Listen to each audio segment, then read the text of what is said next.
Welcome. In this video I will show you how to make your ASUS VivoBook S15 laptop work faster.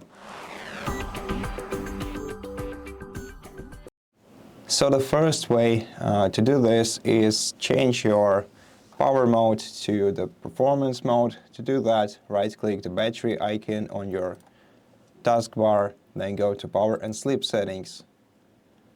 And here go to Power Mode, expand Power Mode menu, and then change the balanced mode to best performance for your current powering mode. So it can either be for plugged in, if your device is plugged in to the power supply, or on battery if your device currently works on battery power. The next thing that we can do is eliminate the power-consuming applications and background processes on our device by right-clicking the taskbar and selecting Task Manager.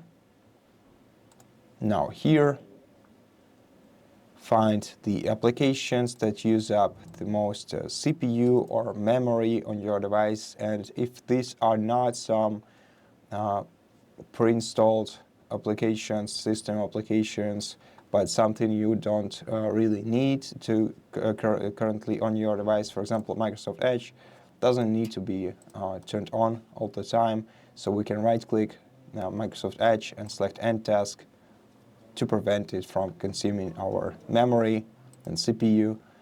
And besides, we can also go to the Startup Apps tab right here and check which applications have the enabled status.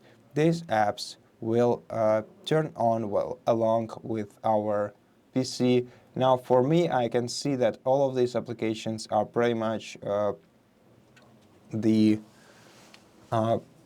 system apps, and they are essential more or less, so we don't really need to disable them.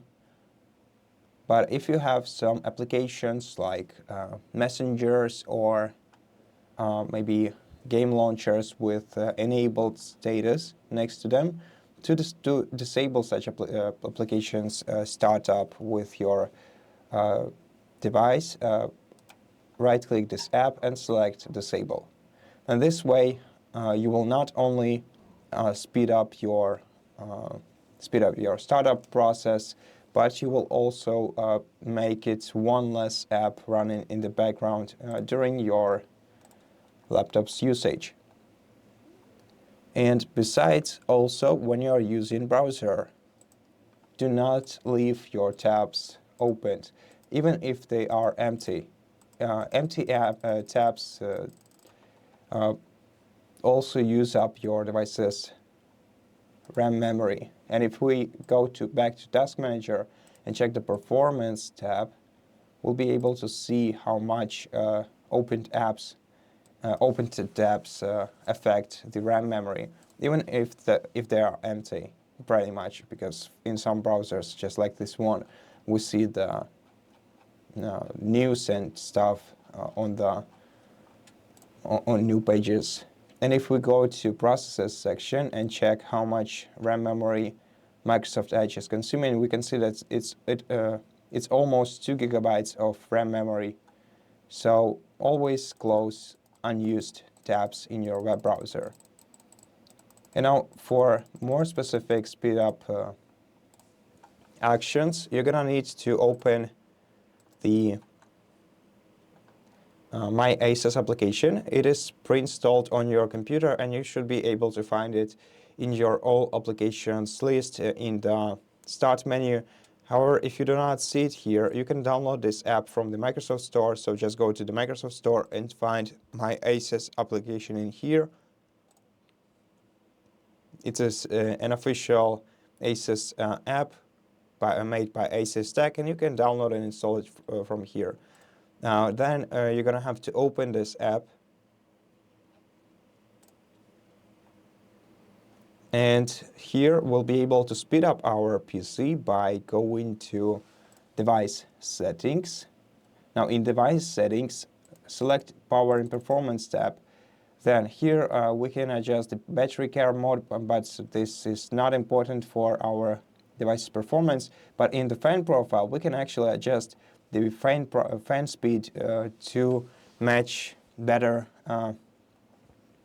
to match the CPU performance. So, for example, if you are playing some sort of game, well, this laptop is not designed for gaming, but if you are basically using some more resource-consuming process or program on your computer, then you can set your fan to performance mode or to even full speed mode, which will affect the noise of your computer, of course, in a negative way, but it will also prevent your device from overheating, and therefore it will be working more stable. It will become more stable. So just select one of these two modes to adjust your fan profile. And besides, we can also adjust the RAM memory allocated to GPU, which will speed up our GPU, which can be used for gaming, but games also require your GPU. So by allocating your RAM memory to GPU, you will also reduce your device's performance in terms of RAM memory. So make sure to not allocate too much RAM memory to your GPU, though it will, of course, improve your device's performance. So I recommend just leaving this value to automatic. This way your system will decide how much RAM memory to allocate to GPU, but you can manually change this value to up to 8 GB. And then once you change the shared memory size, you're going to have to reboot your computer to apply these changes. And so, yeah, that's basically it for this video. Thank you for watching it. If you liked it, please consider subscribing to our channel. Leave us a like in the comment below, and I'll see you in the next one.